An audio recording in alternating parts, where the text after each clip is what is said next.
Schrijfster Indra Huram Das is een vrolijke Fransje. Haar hart gaat uit naar het Surinaams kind. Ze is echt flexie, vrolijk, maar zegt ook, de basis voor een goede ontwikkeling begint heel vroeg. Dus daarom beginnen ze bij de kleintjes. Maar nu komt het. Ze moeten wel de juiste boeken lezen.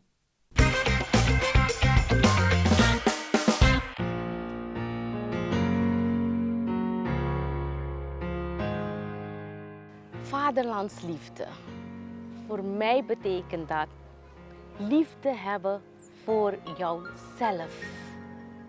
Het moment dat jij liefde hebt voor jezelf, alles om je heen, hier onder een boom sta ik. Zelfs voor de boom en de plant heb je liefde dan. Vaderlandsliefde is liefde voor elkaar.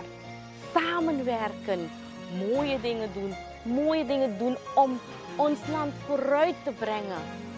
Vaderlandsliefde is wanneer jij probeert om onze kinderen, bijvoorbeeld, ik begin bij de kinderen, ik ben kinderboekenschrijver, hen voor te schotelen dat wat zij zien, ja, dat is het.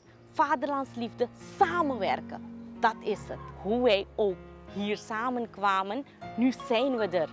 Samenwerken, dat is vaderlandsliefde.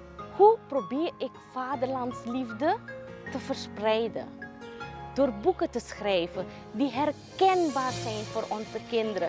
Herkenbaar zijn voor onze mensen die het pakt en leest. Vaderlandsliefde kun je verder brengen door projecten te doen. Ik noem projecten, maar hele andere mooie dingen te doen in je omgeving.